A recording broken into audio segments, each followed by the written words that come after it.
Social del Colegio de Ingenieros de Venezuela presenta. RCR presenta a María Alejandra Trujillo en Palabras más, palabras menos. Palabras más, palabras menos.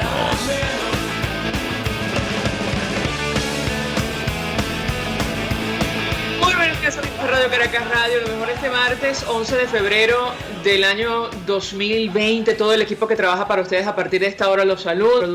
Producción Marilia García, en la redacción Jackson Vargas, en los controles César Arteaga, quien tendrá el inmenso placer de acompañarles, María Alejandra Trujillo. Saben, ustedes se pueden comunicar desde muy temprano a través de la cuenta en Twitter de la radio, @RCR750, seguirnos por el Periscope, por internet, rcr.tv, el resto de nuestras plataformas digitales a través de TuneIn y YouTube.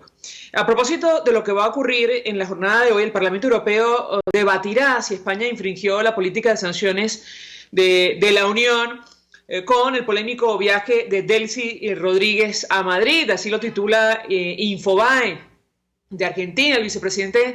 La vicepresidenta del régimen de Maduro estuvo en las inmediaciones del aeropuerto de Barajas entre el 19 y 20 de enero antes de seguir camino a Turquía. Bueno, en realidad me parece que fue a Doha.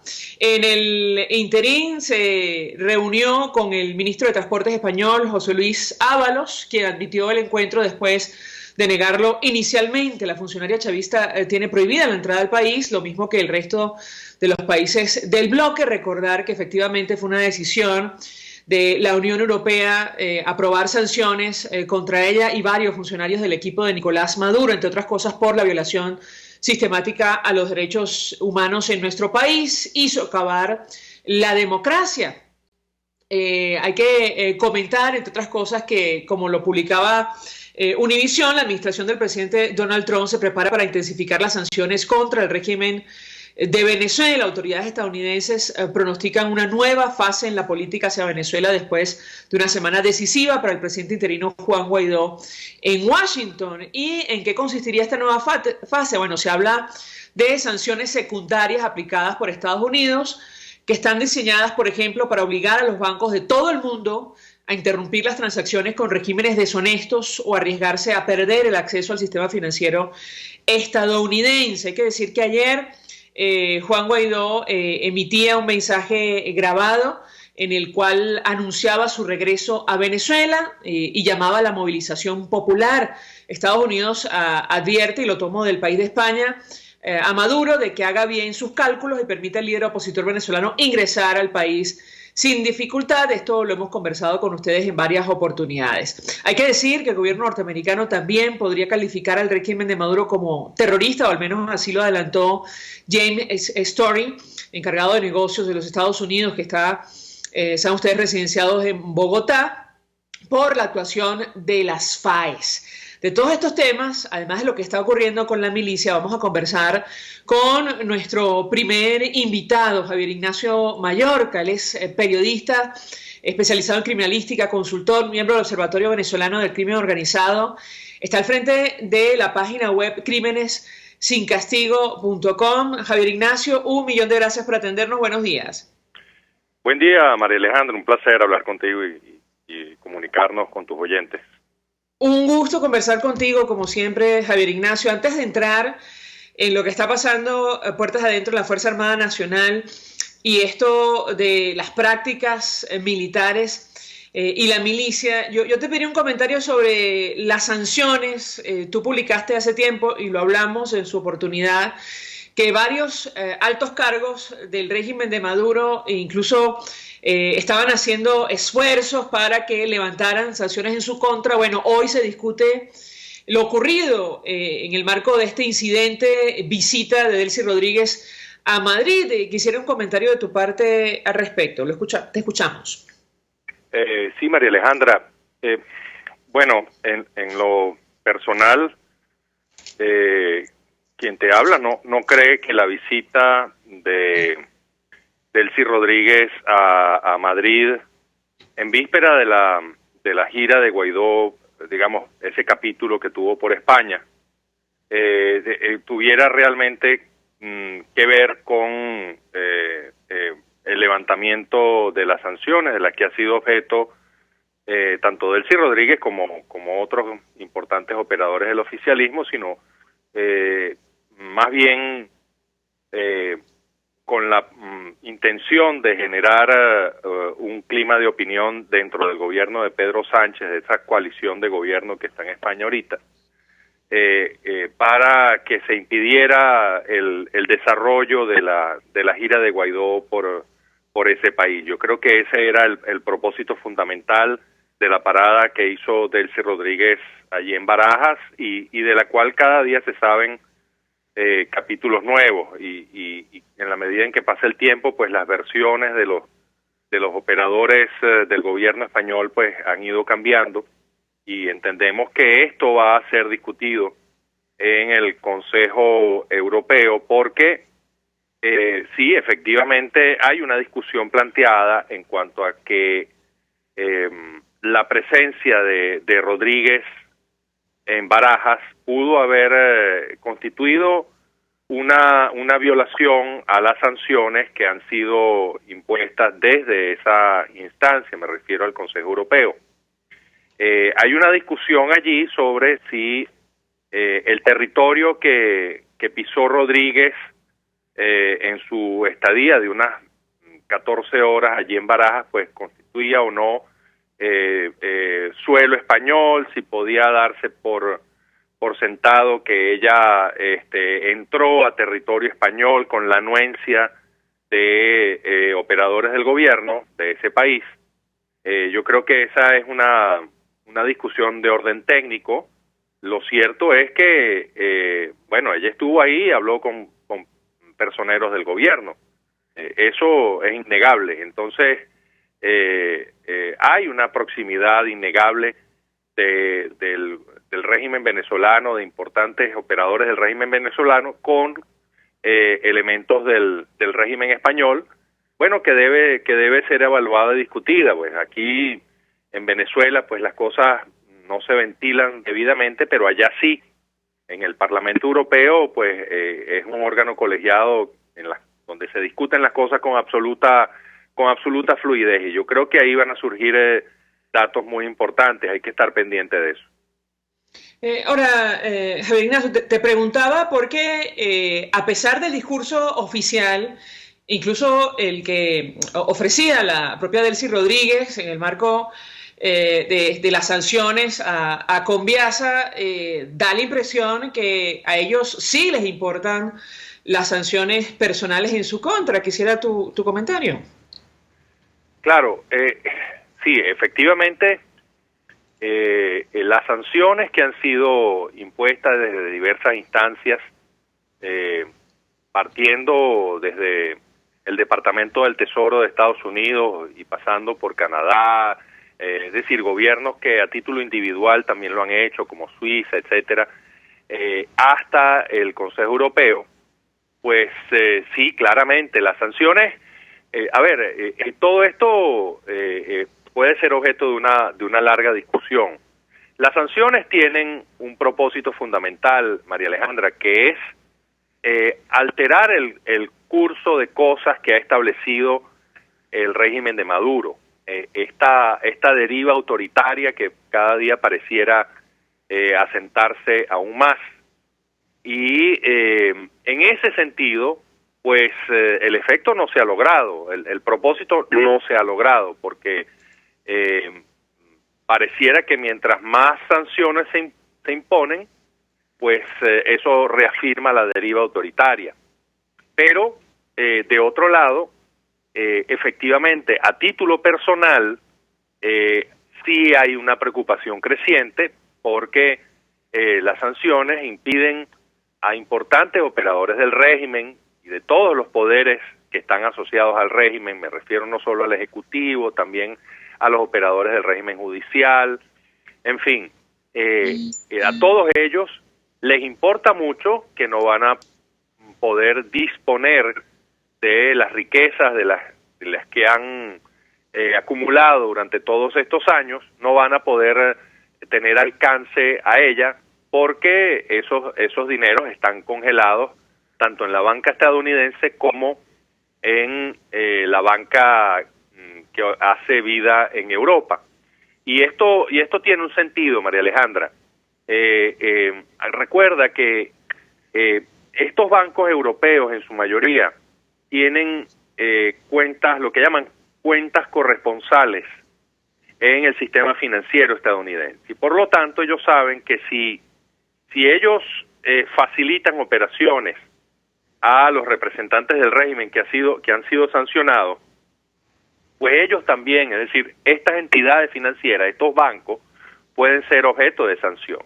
Entonces, bueno, digamos que se han plegado a todo este movimiento que se inició en Estados Unidos y eso le genera mucha preocupación a los principales exponentes del régimen, tanto así que han acudido a la Corte de Luxemburgo a litigar la validez de estas sanciones, litigios que por cierto todavía no se han resuelto, pero que todo apunta a que las decisiones van a ser digamos de reafirmación del sentido de las sanciones, porque ya se han tomado decisiones previamente que anulan estos recursos que se han intentado ante la Corte de Luxemburgo, que es donde se ventilan los procesos contra las decisiones de la Corte de la Comisión Europea.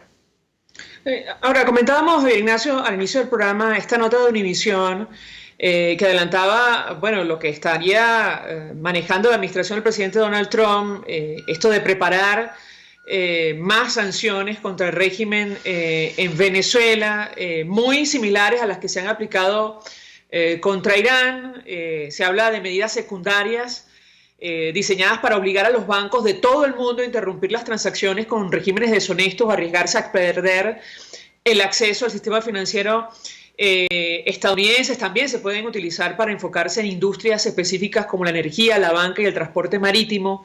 Quisiera tu comentario sobre este tema.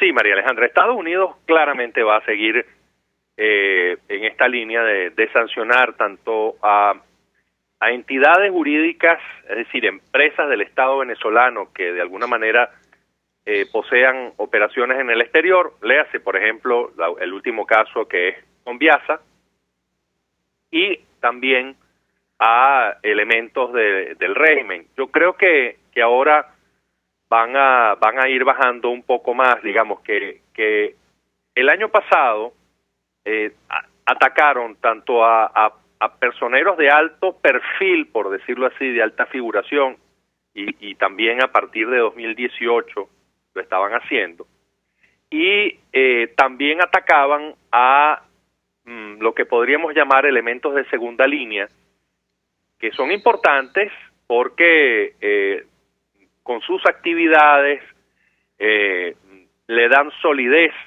a distintas áreas del quehacer del régimen. Yo creo que van a ir por allí. Van a empezar a surgir nombres que quizá no estaban en la palestra pública, y esto lo van a ir haciendo de manera muy selectiva, ¿no? Creo que esa va a ser la línea que van a seguir. Cuando se le pregunta a estos digamos directivos de las entidades que están empoderadas para implantar sanciones, léase Departamento del Tesoro o Departamento de Estado, que también lo ha hecho, pues uno se pregunta si podría existir alguna otra alternativa, quizá más eficaz, de mayor rapidez, que sirva para los propósitos que se han planteado. Y realmente no se consigue, es decir, más allá de esto, pues lo que quedaría serían alternativas de fuerza, le hace bloqueos, le hace acciones de aplicación de la ley, como por ejemplo esta iniciativa que se viene manejando también de declarar a Venezuela un estado patrocinador del terrorismo, lo cual sería gravísimo. Bueno, eso sería un nuevo capítulo y abriría la posibilidad de acciones mucho más contundentes, por decirlo así. Pero mientras eso no ocurra, mientras Venezuela no sea declarada Estado patrocinador del terrorismo, ya se ha hablado de la poca cooperación que tiene en materia de lucha contra el tráfico de drogas, contra el lavado de dinero, pues eso es un nivel, pero cuando se habla del patrocinio al terrorismo es otra cosa. Y se han ido buscando, por lo que uno lee en los medios y por lo que le comentan a uno representantes del sector político, se han ido buscando informaciones en dos áreas. Una tiene que ver con lo que se ha hablado sobre la actuación de la Fuerza de Acciones Especiales de la Policía Nacional, la FAES. Y lo otro tiene que ver con un supuesto o aparente respaldo del régimen hacia el llamado Partido de Dios, Hezbollah, que es, digamos, ya tiene el rango de una agrupación política en Líbano, pero que actúa también con un brazo militar respaldado por Irán. Y Hezbollah ha sido señalado como autora de hechos tan lamentables como la voladura de la Asociación Mutual Israelí-Argentina en Buenos Aires en los años 90 del siglo pasado. Bueno, eso se está manejando, pero al parecer pues todavía no se consigue una información que sea absolutamente sólida como para avanzar en esta área del tema del terrorismo. Mientras eso no sea así, entonces se van a seguir poniendo sanciones de orden administrativo contra elementos asociados al régimen y que han trabajado para el régimen desde prácticamente su inicio. Y yo creo que se van a ver nombres nuevos y bien interesantes, porque eso va a abrir áreas de investigación incluso para la prensa venezolana. ¿Qué cambiaría, Javier Ignacio, si se toma esa decisión? ¿Te refieres, María Alejandra, a la del tema del terrorismo o a la continuidad de las declarar sanciones administrativas? al régimen venezolano como patrocinador del terrorismo? Lo de James Story, al menos, encargado de negocios norteamericano, quien tuvo la oportunidad de reunirse en Estados Unidos con Juan Guaidó, él está radicado ahora mismo en Colombia, decía, bueno, es posible que declarar o tomar esta decisión, sobre todo con relación a las FAES, tomando como punto de partida incluso el informe de Michelle Bachelet, que habla de más de 7.000 personas muertas a manos de este cuerpo de seguridad, este organismo. Quisiera tu comentario al respecto. Sí, lo que creo es que este es un proceso que ya lo están cocinando, es muy claro porque se ha hecho esta mención muy explícita, pero se va a ir avanzando, digamos, por analogía uno deduce que pueden ir avanzando primero con la implantación de sanciones a través del Departamento del Tesoro contra la FAES y todos sus elementos, algo parecido a lo que se hizo con respecto a la Dirección de Contrainteligencia Militar, cuyos directivos fueron sancionados, digamos, sus principales operadores de Hernández Dala para abajo, pero después se emite una sanción que abarca a todos los funcionarios de la DGCIN y a sus familiares directos. Yo creo que esto podría estar en agenda con respecto al capítulo FAES. Lo que pasa es que, bueno, allí estamos hablando de un cuerpo que tiene un núcleo duro de unos 75 funcionarios, pero que después se amplía hacia otras direcciones de la Policía Nacional y bueno, elevaría esto a los cientos de personas, ¿no? Y sería bastante complicado para manejar. Pero bueno, lo pueden hacer porque tienen la información y tienen la logística para hacerlo. Me refiero al Departamento del Tesoro. Pero luego es necesario documentar con mucha más profundidad las acciones de la fuerza de la FAES y las motivaciones que están aplicándose, porque recuerda una cosa, María Alejandra, desde el punto de vista del Estado venezolano, las acciones de la FAES se circunscriben dentro de contextos de resistencia a la autoridad. Creo que sobre esto hemos hablado anteriormente. No toda resistencia a la autoridad termina en una muerte, pero en el caso venezolano, no solamente la FAES, sino todos los cuerpos de seguridad que se ven involucrados en casos de resistencia a la autoridad, prácticamente en el 90% de los casos hay un muerto. Y no es precisamente de los cuerpos de seguridad. De hecho, en la última entrega de Crímenes sin Castigo se hace una referencia concreta a esto sobre la base de data oficial. Entonces, bueno, si ese es el criterio que se va a aplicar para involucrar a la FAES como elemento patrocinador del terrorismo, bueno, habría que extender esa medida a todos los operadores, a todos los funcionarios de los cuerpos de seguridad del Estado. E imagínate la magnitud de una medida como tal. Entonces, por esto, este es apenas un detalle, pero no es, digamos, no es poco importante, es un detalle bastante relevante de lo necesario que sería documentar muy bien los casos a la hora de imponer una sanción contra la FAES, pero que digamos que permita hacer una distinción en sus acciones con respecto a las que han tomado los otros cuerpos de seguridad venezolanos. Creo que no es nada sencillo. Entonces, allí hay que recorrer un camino muy importante y creo que no hay información suficiente porque el propio Estado se dedica básicamente a esconderla.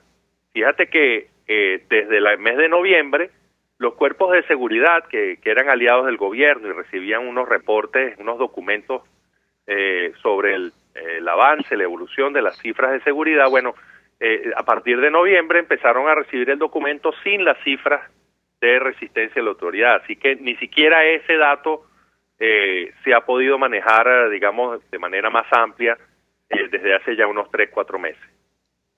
Javier Ignacio, tenemos que hacer una pausa para publicidad. Te ruego permanezcas unos minutos más con nosotros, porque a este tema de las sanciones y, bueno, las posibilidades que está manejando Estados Unidos, hay que unir la ley, supuesta ley constitucional de la Fuerza Armada Nacional, aprobada al margen de la Carta Magna, lo cual llama profundamente la atención por la Constituyente Comunal, el impacto que esto va a tener para la institución armada en nuestro país. Y quisiera tu comentario sobre las imágenes que hemos visto, sobre todo en redes sociales, de civiles que en teoría forman parte de las milicias, manipulando armamento que en teoría debería estar bajo el resguardo de la Fuerza Armada venezolana. Te ruego permanezcas unos minutos más. Al regreso de la pausa seguimos con esta conversación. Ya venimos.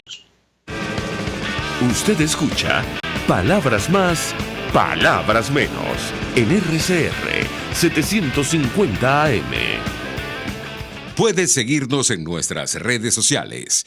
En Twitter, @RCR750, la radio que se ve.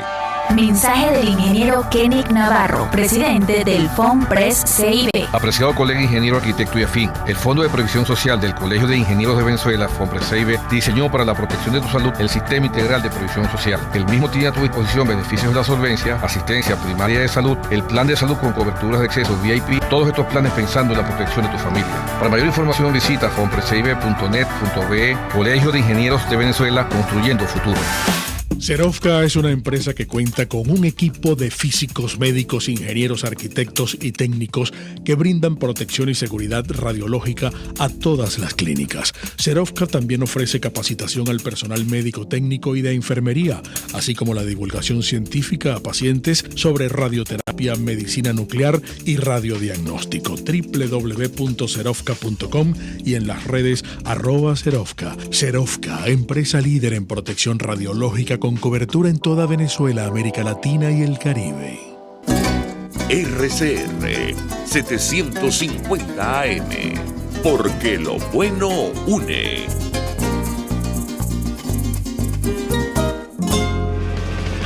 Todos las piensan, todos las escuchan y María Alejandra Trujillo te las dice. Palabras más, palabras menos.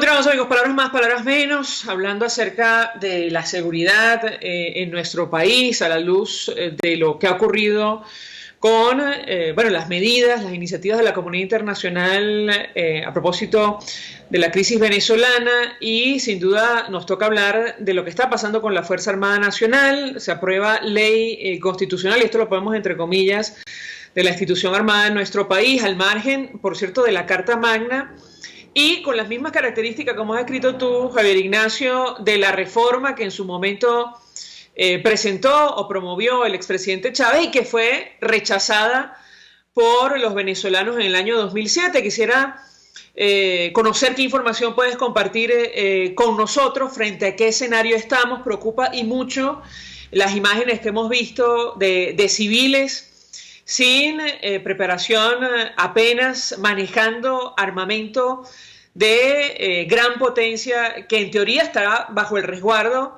de la Fuerza Armada venezolana. ¿Qué puedes decirnos?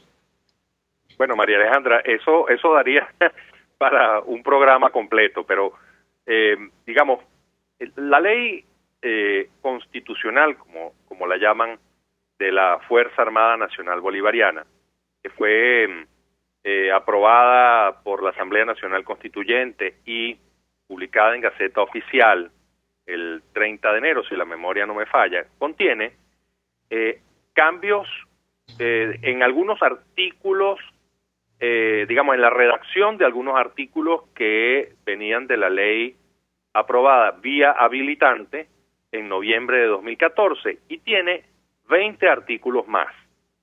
Esa es, digamos, el resumen en dos platos de lo que es este nuevo orden legal. Ahora bien, ¿cuál fue el sentido de esta norma? Bueno, el más visible ha sido, obviamente, el que tú comentas sobre el rol de la Milicia Nacional Bolivariana en el nuevo esquema de la institución militar. Ya la milicia venía, de hecho, actuando como quinto componente de la Fuerza Armada Nacional. Se hacía una mención desde el año 2008, cuando también fue aprobado vía habilitante un esquema legal para la Fuerza Armada. Desde entonces se hacía mención al Comando Nacional de la Milicia, pero en esta reforma que se implantó, pues se incorpora como quinto componente, se le señala como un componente especial que va a complementar a los demás, pero es un componente. De manera que esa noción de que los milicianos son civiles por el simple hecho de que no visten uniforme militar igual al de los demás componentes de la institución castrense, pues ya ese análisis no es adecuado. Es decir, los milicianos deben ser tomados a todo evento como militares. Y esto es muy importante, y esto quizá ojalá y estén los milicianos escuchando lo que estamos hablando, porque a la hora de un conflicto ellos no van a poder argumentar que no son militares por el simple hecho de que visten una franela roja. No, por el contrario, ellos van a ser también blanco de fuego en un eventual conflicto. Y para eso se vienen preparando, María Alejandra, en ejercicios que datan, si la memoria no me falla, desde el año 2015, cuando se llevó a cabo la primera versión de este ejercicio que ahora empieza esta semana, que se llama Escudo Bolivariano.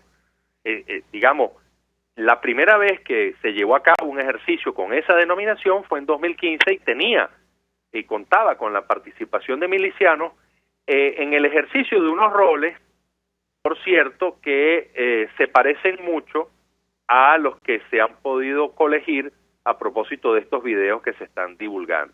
Entonces, incluso ellos siguen en estos ejercicios que están ahorita, digamos, en fase de preparación, utilizando y blandiendo armas que, uno, o no están, digamos, cargadas, o dos, son simples imitaciones.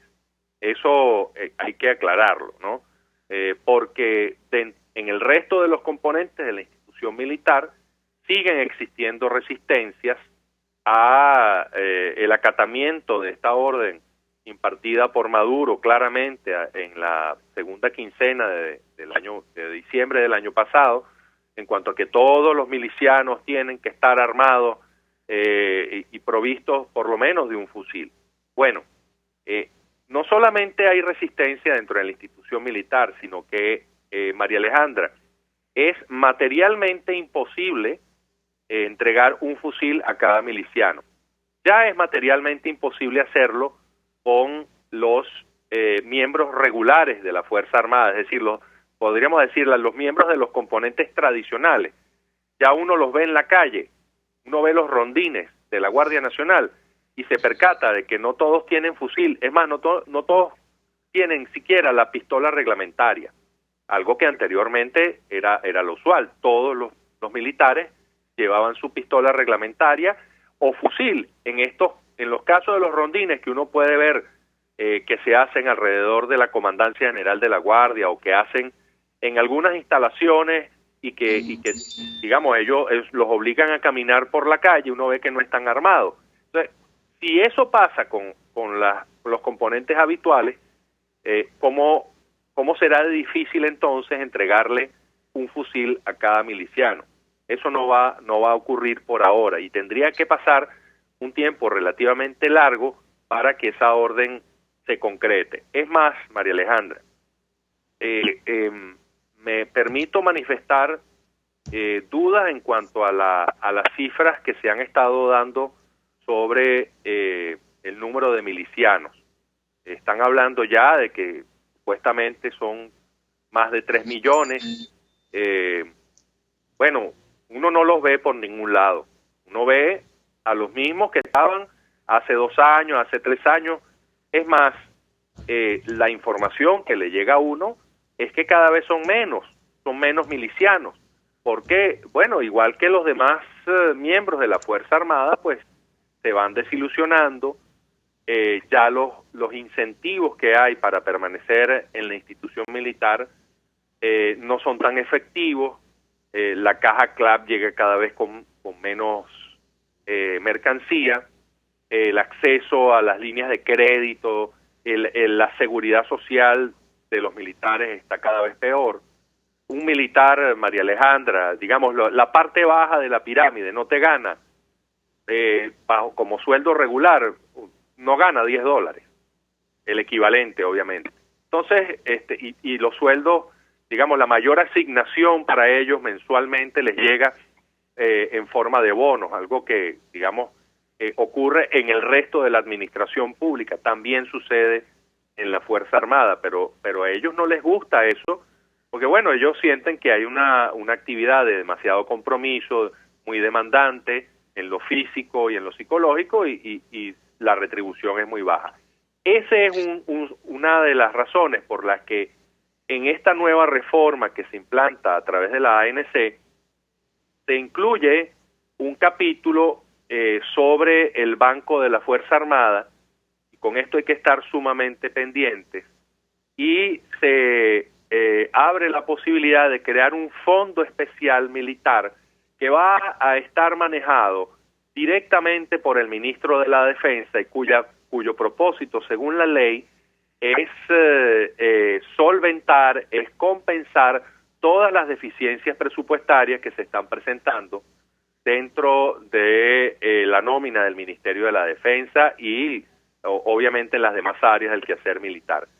Por allí hay una fuente probable de corrupción porque eso va a actuar, va a operar como una caja negra. Ya el Banco de la Fuerza Armada tenía unos criterios para el otorgamiento de crédito que eran bastante blandos.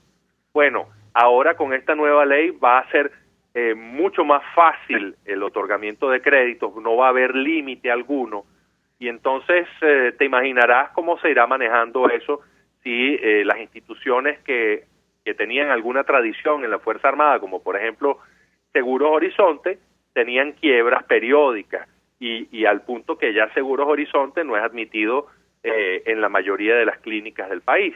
Entonces ahora van a implantar mecanismos para el otorgamiento de créditos prácticamente a diestra y siniestra para los militares a través del BANFAM-B, y se le va a dar una especie de de barril sin fondo al Ministerio de la Defensa para que solvente mediante la generación de dinero inorgánico todas estas deficiencias presupuestarias que padece la Fuerza Armada.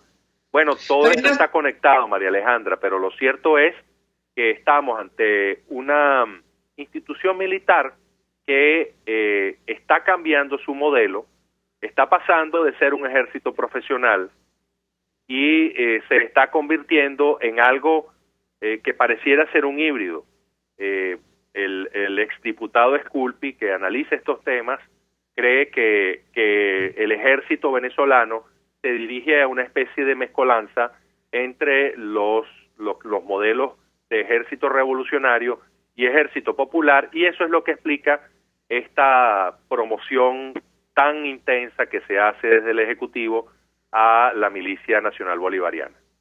Tres inquietudes muy breves, Javier Ignacio, a partir de lo que comentas con nosotros. En principio, ¿qué información manejas acerca de las deserciones en la Fuerza Armada Nacional? Sobre todo a partir del mes de diciembre, hemos visto distintos documentos publicados por redes sociales y algunos portales informativos. Eso en primer lugar. En segundo lugar, a propósito del artículo número 1 que tú comentas en tu portal de esta ley, por llamarla de alguna manera, que habla de una institución antiimperialista, antioligárquica, bolivariana, al margen de lo que establece nuestra Carta Magna, por cierto. Y en tercer lugar, ¿de verdad crees tú que se preparan para hacer frente a un conflicto armado en nuestro país o estamos solo ante simple propaganda? Te escuchamos. María Alejandra, empiezo por lo último, quizás porque sea lo más rápido de contestar. Efectivamente sí lo están haciendo. En algunas unidades militares hay una preocupación que ha sido transmitida hacia los rangos más bajos en cuanto a la posibilidad de un conflicto armado.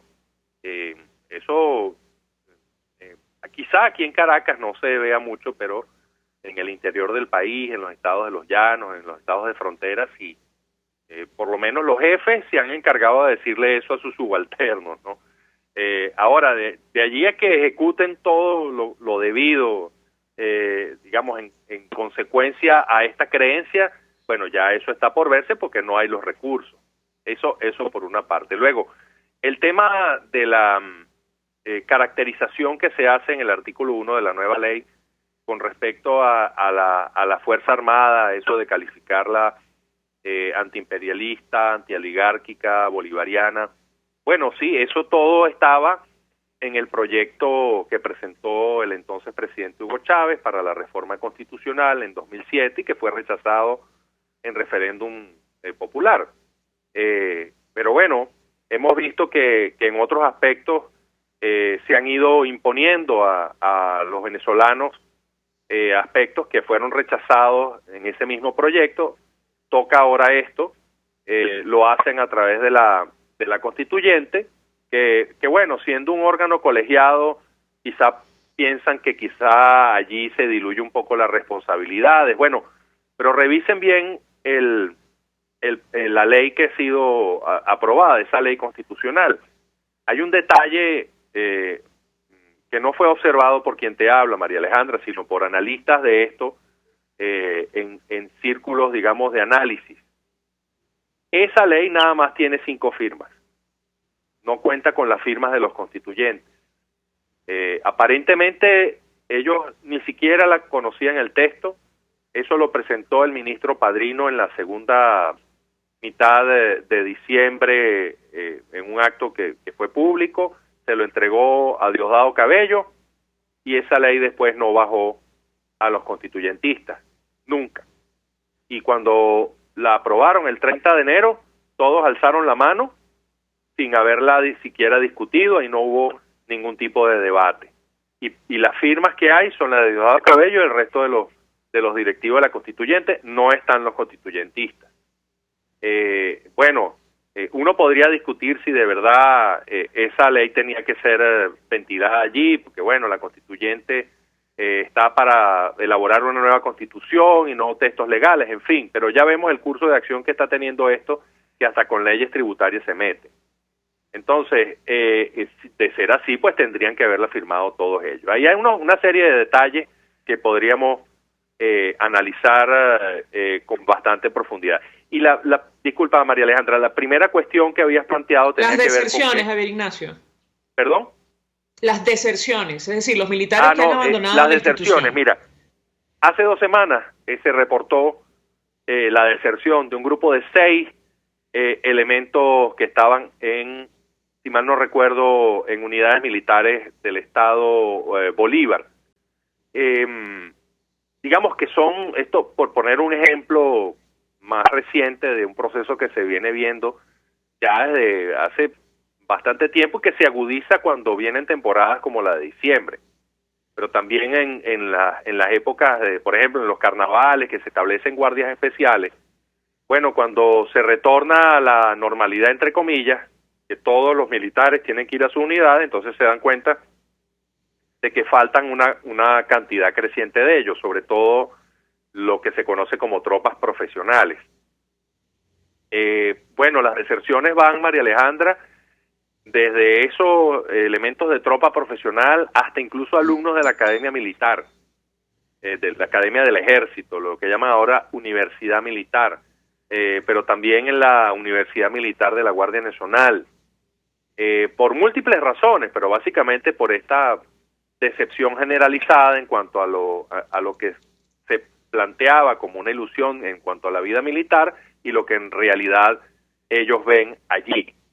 Y luego hemos visto deserciones ya de oficiales subalternos que llegan a los grados de capitanes y mayores, algo que antes no se veía. Entonces estamos hablando de un proceso bastante profundo. Las informaciones que uno recibe obviamente son apenas unos arañazos dentro de una realidad que es mucho más grave, pero que está está impactando de manera negativa la operatividad de la Fuerza Armada. Uno empieza a ver, María Alejandra, puestos militares que están vacíos, que están abandonados. La Guardia Nacional, que se preciaba de tener lo que ellos mismos denominaban una distribución capilar, es decir, que estaba prácticamente en todas partes del país, pues ya no la ves debido a este proceso. Y entonces empiezas a ver esos puestos abandonados, derruidos, a veces incluso hacen acto de presencia en un sitio, le dan una pinturita y luego se van. Entonces todo esto viene, digamos, de forma simultánea a esta promoción de la milicia, porque lo que está en el fondo es que se va a tomar a la milicia como una especie de abrevadero para tratar de compensar todas estas deserciones y el fracaso de los procesos de reclutamiento, de alistamiento voluntario, porque aquí en Venezuela la ley impide el alistamiento, el reclutamiento compulsivo. Entonces, pero como la gente no va a alistarse, entonces van a acudir a estos milicianos para tratar de compensar en parte las deficiencias en cuanto a las tropas, y es por eso que han hablado de incorporar 30.000 milicianos a la Guardia e igual número al Ejército. Eso está por verse porque estamos hablando de sujetos, de individuos con una formación académica que puede ser nula, es decir, para ser miliciano no se requiere haber cursado ningún tipo de educación, y además de eso, gente que puede tener más de 60 años de edad, de manera que tampoco le sirve al resto de los componentes. Bueno, esos son los dilemas que están planteados en este momento y que merman de manera muy clara y además contundente la capacidad operativa de la Fuerza Armada Nacional en tiempo de paz, ni que hablar de lo que ocurriría si se declara el conflicto. Javier Ignacio Mallorca, gracias por atendernos, acompañarnos, periodista especializado en criminalística, consultor, miembro del Observatorio Venezolano del Crimen Organizado, al frente de la página web crímenesincastigo.com.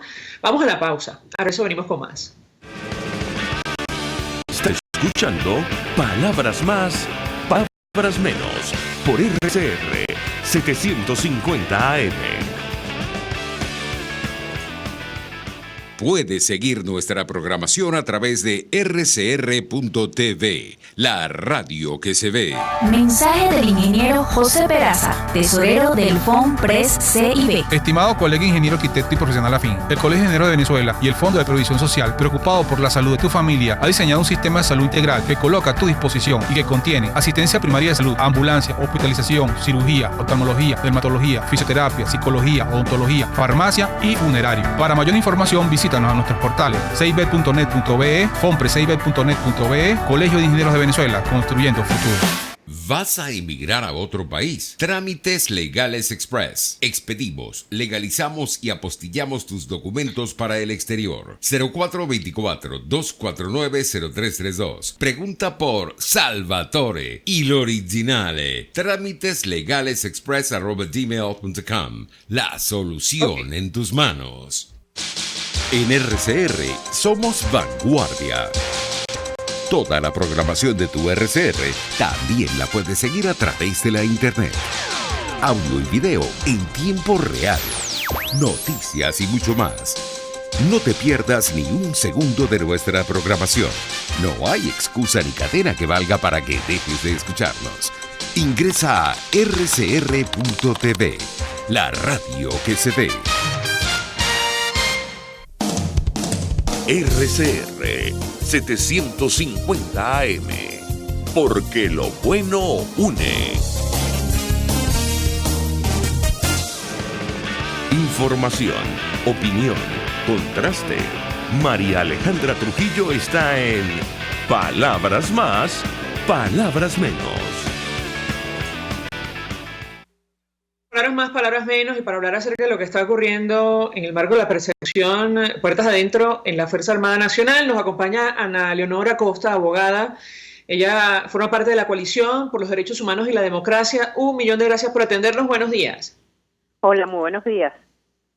Pues mucho interés de conocer la información que pueda compartir con nosotros sobre este tema. Iniciaría a partir de la denuncia que publicaba hace un par de días Tamara Sujú sobre la situación de Wilfredo José Heredia Rodríguez, capitán de 20 años, detenido por la Dirección General de Contrainteligencia Militar. Ella expresaba preocupación por su vida. ¿Qué información maneja usted sobre este caso en específico? ¿Le escuchamos? Bueno, en ese caso en específico lo que se maneja es lo que está por las redes, ¿no? Las denuncias que han hecho sobre la presunta muerte de esta persona.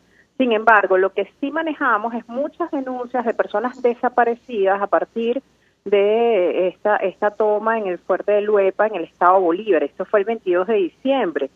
Y al día de hoy, más de un mes y medio después, hay gente que está desaparecida por estos hechos, que los habitantes de la zona, tanto de la Gran Sabana como de Santa Elena de Guaidén, relatan que fueron detenidas por la contrainteligencia militar, por el DGCIN, y que estas personas aún no aparecen.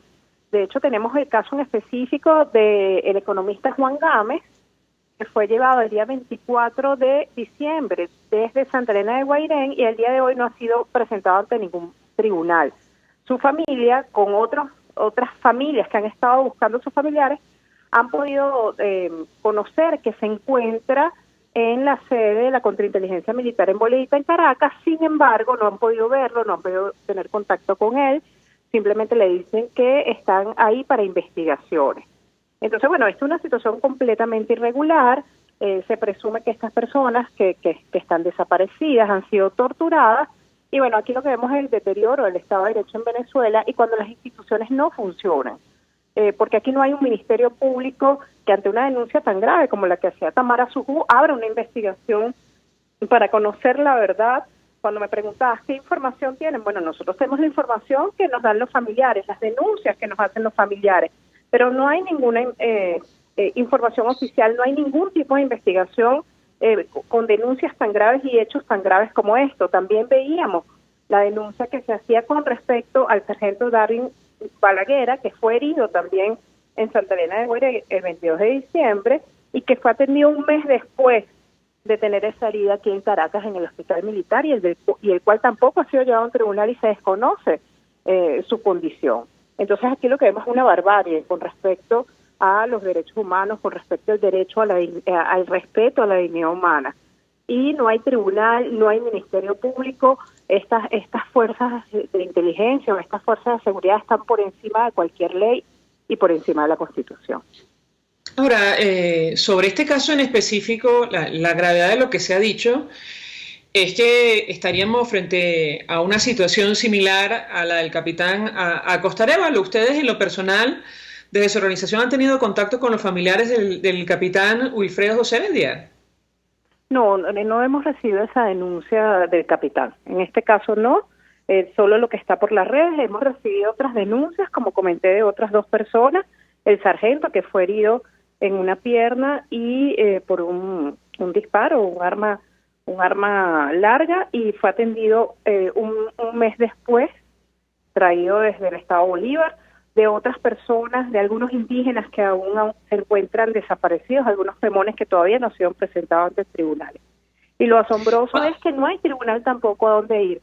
Los familiares de estos casos que hemos comentado, el de este militar de apellido Heredia, no lo conocíamos, lo conocimos a través de las redes el fin de semana.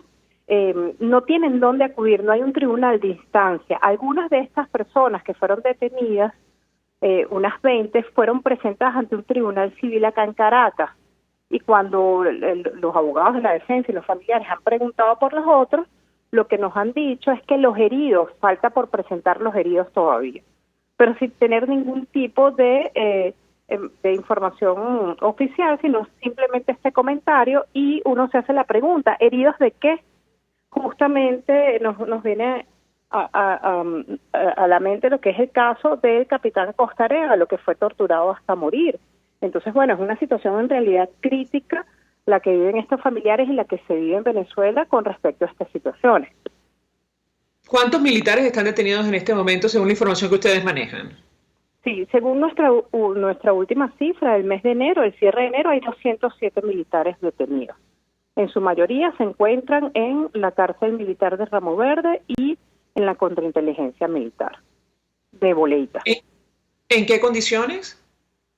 Bueno, en condiciones terribles. Los familiares nos han señalado que tienen días sin agua, 20 días sin tener acceso a agua, a un baño, con alimentación precaria. Hemos visto esta denuncia que han hecho algunos familiares con respecto a la construcción de nuevas celdas bajo sótanos, sin iluminación, sin ventilación natural.